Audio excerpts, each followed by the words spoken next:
Assalamualaikum warahmatullahi wabarakatuh. Halo anak-anak, selamat pagi. Apa kabar kalian semua? Sehat-sehat ya? Dan itu yang ibu harapkan. Nah, untuk kali ini kita belajar kembali ya.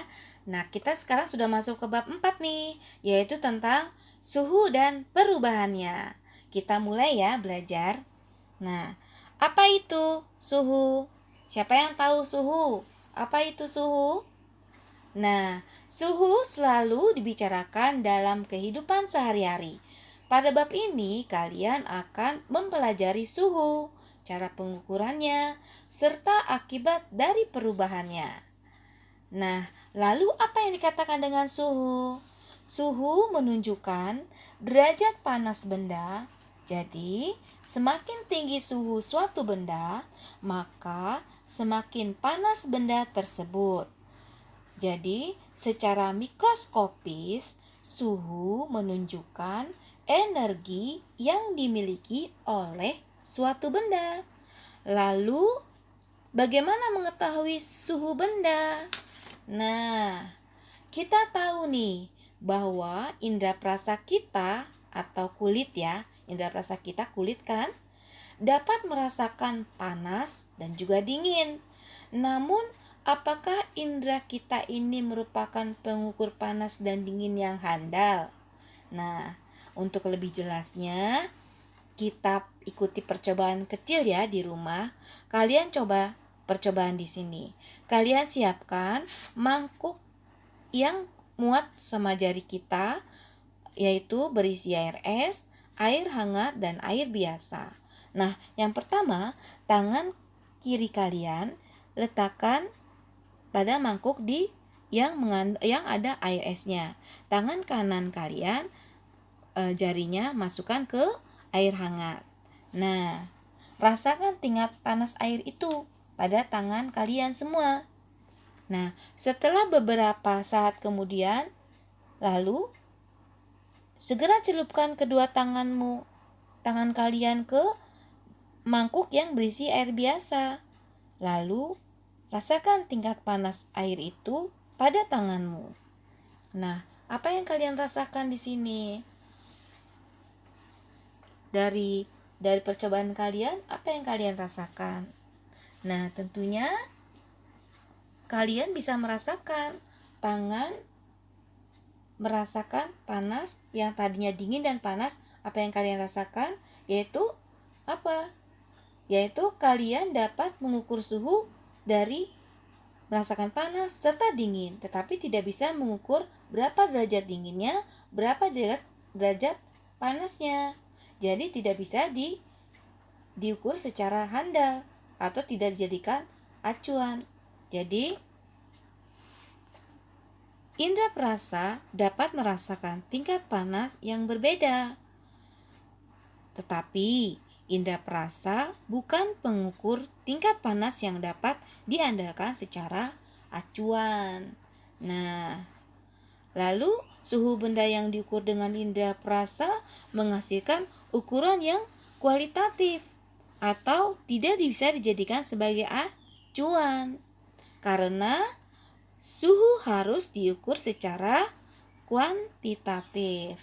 Nah, untuk mengukur suhu secara kuantitatif digunakan suatu alat, yaitu termometer. Nah, kalian pernah lihat termometer kan?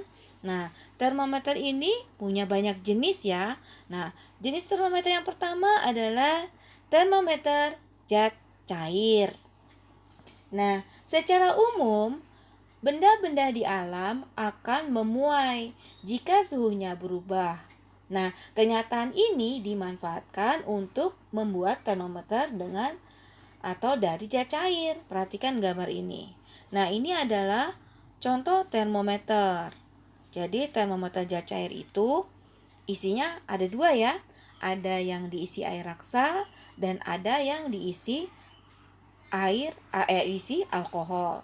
Jadi zat cair ada dua, alkohol dan raksa. Nah, perhatikan gambarnya. Ketika suhunya meningkat, permukaan zat cair akan naik Begitu juga sebaliknya, jika suhunya turun atau rendah, maka permukaan zat cair juga akan turun. Nah, lalu bagaimana? Dari sini kalian bisa melihat, ketika dia panas, dia akan suhu tinggi. Dia rendah, dia suhu rendah. Nah, seperti itu ya. Jadi, tadi pada umumnya zat termometer itu apa isinya dan digunakan apa? Airnya ada 2 cairnya, yaitu raksa dan alkohol. Kita ada perbedaannya berarti. Nah, perbedaannya apa? Di sini dikatakan bahwa termometer raksa mempunyai raksa dalam bola sebagai cairan sensitif untuk mengukur suhu. Terus, sedangkan termometer alkohol yaitu alkohol. Yang kedua, alkohol tidaklah beracun, sehingga termometer alkohol lebih aman digunakan daripada termometer raksa. Dan yang ketiga, termometer alkohol bisa digunakan untuk mengukur suhu yang lebih rendah, sedangkan termometer raksa bisa digunakan untuk mengukur suhu yang tinggi.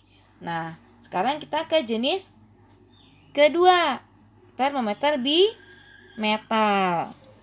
Untuk lebih jelasnya, perhatikan gambar di situ. Nah, perhatikan 2 logam yang jenisnya berbeda dan diletakkan menjadi satu. Jika suhunya berubah, bimetal akan melengkung. Mengapa? Karena logam yang satu memuai lebih panjang dibanding yang lain. Nah, itu bimetal ya.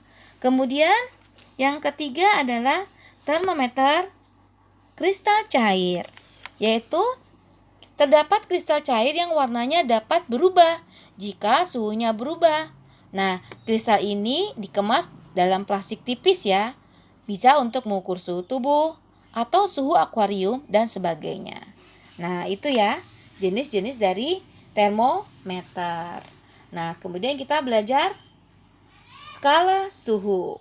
Nah, kalian sudah tahu ya, ada berapa macam jenis skala suhu?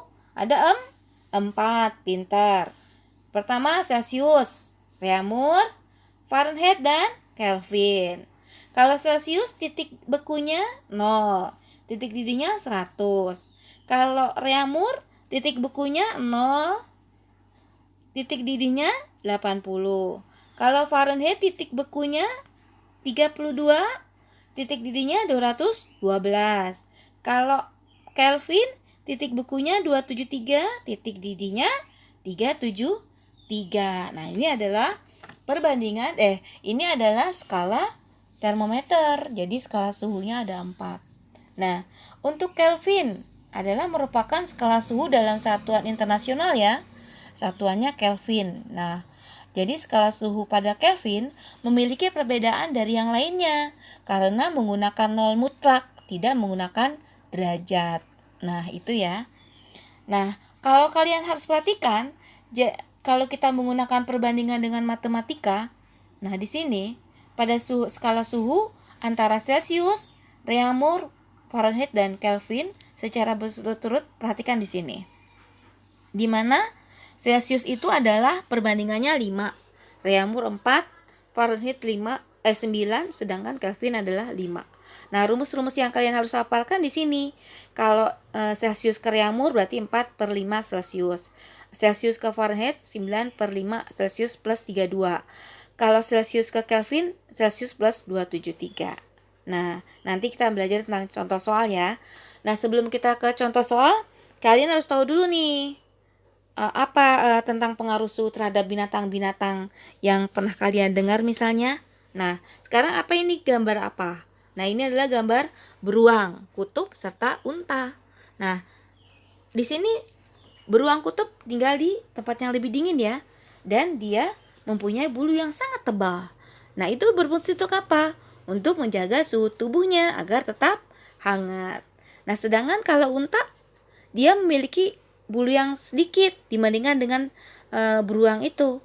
Nah, tapi dia memiliki punuk yang besar yang berfungsi untuk menyimpan air sehingga dia tahan untuk tidak minum selama berhari-hari dan menjaga agar suhu tubuhnya tidak panas. Nah, itu sekedar kalian ketahui aja ya, bagaimana hewan mempertahankan jika suhu berubah dan dia habitatnya di mana. Dan untuk mempertahankannya seperti apa. Nah, seperti itu. Nah, kita kembali lagi ke contoh soal. Nah, di sini contoh soal yang tadi, kita harus tadi sudah hafal ya. Bagaimana konversi rumusnya, yaitu dari Celsius ke Reaumur. Berarti seperti apa? Kalian harus hafal. Nah, tentunya patokannya ini. Jadi, Celsius ke Reaumur 4/5 Celsius. Celsius ke Fahrenheit 9/5 C tambah 32. Celsius ke Kelvin C plus 273. Nah, sekarang kita jawab.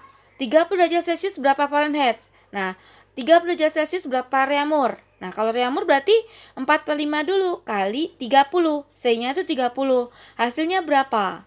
Nah, hasilnya adalah 24 Reaumur. Nah, ini terbalik ya.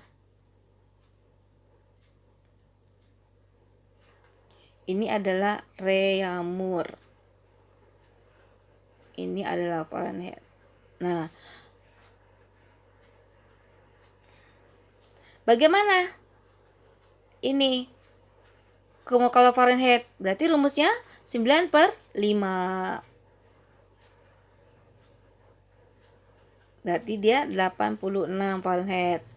Kalau Kelvin, Celsius Kelvin berarti C plus dibuat 73. Berarti dia sama dengan 303 Kelvin. Mudah bukan? Nah, untuk lebih pahamnya lagi, kalian bisa mengerjakan evaluasi ini ya. Nah, ini adalah kalian konversikan dari Celsius ke Reaumur, Celsius ke Fahrenheit, dan Celsius ke Kelvin. Ibu anggap mudah ya. Kalau kalian sudah menghafal semua konversinya, ini akan mudah dijawab. Nah, kita ucapkan alhamdulillah, semoga kalian paham semua dengan pertemuan ini dan ilmunya bermanfaat. Alhamdulillahirrahmanirrahim. Terima kasih untuk perhatian anak-anak semuanya. Terima kasih banyak Ibu ucapkan. Wassalamualaikum warahmatullahi wabarakatuh.